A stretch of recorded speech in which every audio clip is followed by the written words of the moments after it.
In today's video, I'm going to teach you how to delete a property in Google Analytics. If you're managing multiple properties, or if you've simply decided that a certain property is no longer relevant to your needs, knowing how to remove it can help maintain an organized workspace. So let's dive right in. First, you'll want to navigate to your Google Analytics account. You can do this by visiting the Analytics homepage. Once you're logged in and on the homepage, look towards the bottom left corner of your screen, where you'll see the Admin button. Go ahead and click on Admin.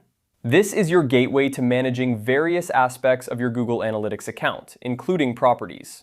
Now that you're in the Admin panel, you'll notice it's divided into 3 columns: Account, Property, and View. Each of these sections serves a specific purpose in managing your analytics settings. For our task today, we're going to focus on the middle column labeled Property. Click on Property.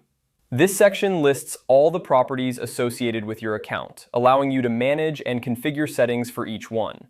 Next, within the Property column, you should see an option called Property Settings or Property Details, depending on the version you're using. Click on Property Details. This will take you to a screen where you can view detailed settings for the selected property, including its name, tracking ID, and various other options. If you've reached this point, you're almost there. You'll see an option labeled Move to Trash Can.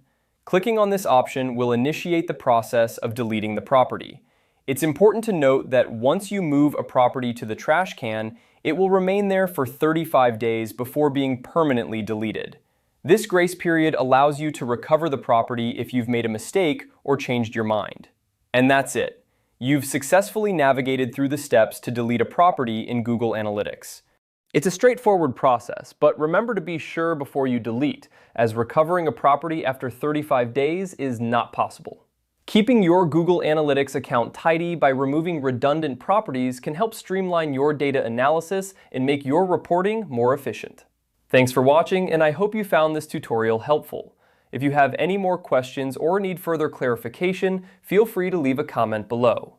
Don't forget to like this video and subscribe for more tips and tutorials on managing your digital tools. Have a great day.